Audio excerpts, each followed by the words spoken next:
What is going on, everyone? I hope you had an awesome week. As always, leave a comment down below if you did anything cool. Like I said last week, I love interacting with you guys. I love hearing what you did. This week was crazy. Work was a little slower than it has been in the last couple weeks, but there have just been outside factors that made the week just drone on and on and on. And it's finally over. I'm back in Maine. If I don't get to see you, this message is to family and friends that watch. If I don't get to see you guys, it's not because I didn't want to see you, it's because I'm actually here for work. I'm busting out a quick vlog right now, so I have something to upload on Monday. But if I don't see you, like I said, it's not because I didn't want to, it's because I didn't have the time, but I will be back. I promise you that. Today, I thought it would be a fun video idea to do a kind of a tour, not necessarily a tour, but I'm gonna drive around my hometown, and when things pop up that evoke memories, I think I'm gonna stop and talk about them. The first place I went is my elementary school. I spent, was it kindergarten through 6th grade here, and I actually have a funny story which I will get to in a minute, but I'm just looking around, and you can see you got the playground over here, you got part of the school here. There's just so many memories. I didn't pack warm enough for this weather. It's like -2 out, so I probably won't be walking around too much, but I think I'm gonna get out of the car, walk around, and see what there is to see in this small town that I grew up in. So let's get that started. One of the first things I think of is this stair set. Growing up, we would always build jumps and whatnot over here for snowboarding. My buddy Noah actually did this rail here off the snowboard. So, I don't know if you guys can see, but see this roof right here? It's at the top of the hill I was just showing you guys. One time, me and a couple of my friends actually got the cops called on us and questioned because someone claimed that we took I'll say a 200-pound picnic table, brought it up onto this roof, and we were skateboarding when the roof, A, is not a surface that you can skateboard on, and B, we were kids in like middle school, so how in the name of He-Man were we gonna pull a 200-pound picnic table up there on our own? Sometimes people just don't think. So the first thing I think of when I come to this school is my 6th grade year, my last year in this school. So when you're a little kid, you're big dog. You're the 6th grader. You are the coolest level of potential that you can fathom at this point. Although you've probably now learned about middle schoolers and high schoolers, so you're probably terrified of them. But you're in 6th grade, you're flying high, you're ready to be big dog on campus, and they tell us that they are closing the school for renovations. So what actually happened is we went to school at Walmart. I think it was probably 3/4 of my 6th grade year, so my final year in elementary school. We would hop on the bus in the morning, drive like 2 or 3 towns over to a recently abandoned Walmart. So what they did is we had a Walmart. They built a super Walmart or whatever they're called, the giant, massive, crazy ones. And then they had the shell, the old building for the previous one. So what my school did was they rented it, or they somehow gained access to this building, and they set up a bunch of cubicle walls throughout the entire thing, and that's where we went to school. Just remember how loud it was there. I mean, we had divider walls with no ceilings. So imagine how distracting that is to a kid who's trying to learn. First off, you're in a Walmart, so you're automatically not necessarily taking your school day seriously, but then you have 5 different classrooms. I guess you'd have 4 different classrooms on either side of your cubicle, just talking about something completely different. So you have 5 different conversations going on at once, and I don't know. It's one of those memories where you just think back and you laugh, because how many people get to truly say that they went to elementary school at a Walmart?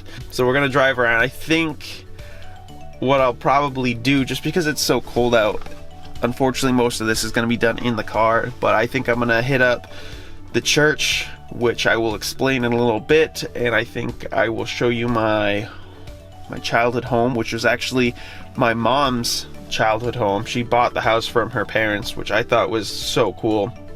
We had a guest house, and my grandparents actually lived next door in the guest house. So growing up, I was always a 2-foot walk to my grandparents, which I don't know if you were lucky enough to have that experience, or if you have a good relationship with your grandparents, but that was the coolest thing for me, because I love my grandparents. It was always cool to just say, oh, I'm gonna go see my grandparents and not even have to leave the house. We had like a little hallway to where they were. I don't know.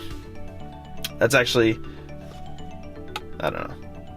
Doesn't even really look like much on the camera, but this hill was like the biggest thing to fly down on your skateboard as a kid.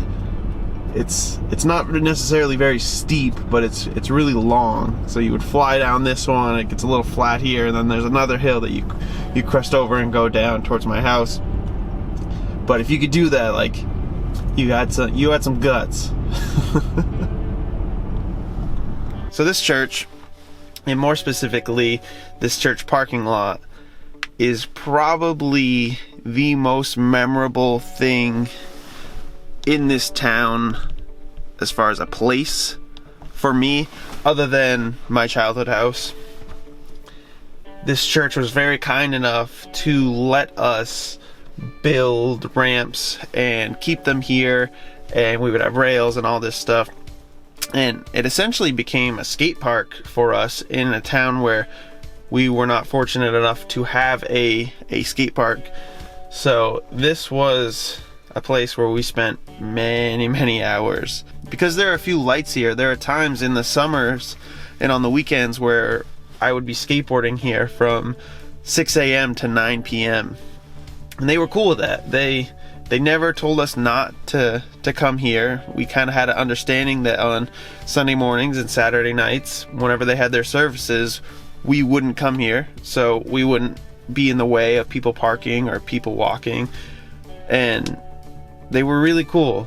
I think this church and being able to skateboard here is what kept me out of trouble as a kid. I totally attribute this spot to my not trying drugs and stuff like that, because I always had a place where I could be in a good headspace.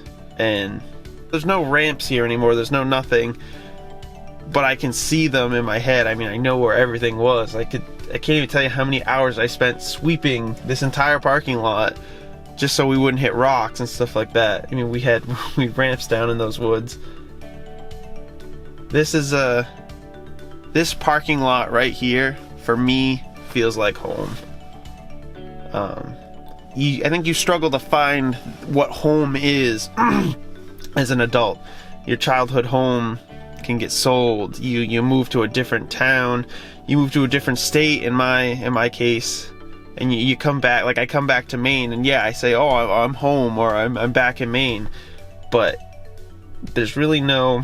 There are a few examples of being able to have that childhood like home feeling, at least in my life. And this parking lot, as odd as it sounds, this is home for me.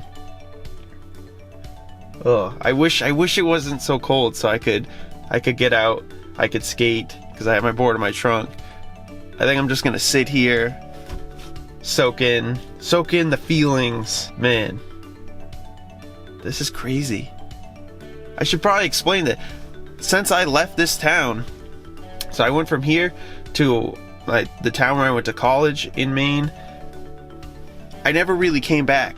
My mom and my stepdad sold the house when I graduated from high school, and they moved to Rhode Island, and I moved out of town, and I would come back to visit on occasion because I had friends that lived here, but I've never truly come back to visit this town. I've shown people around, but like I said, I've never visited my hometown. I don't know why I've got this weird thing where it might be a subconscious thing, but it's not a conscious decision to like, oh, don't go back there. I just, for whatever reason, have not ventured back into the past towns of my life. So this is, I think, the first time since graduating high school that I've actually come to Green. By the way, I don't know if I mentioned that. This Green, Maine, this is the town that I grew up in. But this is the first time since I graduated high school that I've come back to this town and didn't just drive through or meet someone and then go somewhere else. Like, I'm actually exploring, I'm sitting around, I'm filming. So it's kind of cool. I thought that this town had lost its hominess to me. I mean, my house was sold, like I mentioned, but it's cool to find that maybe it hasn't.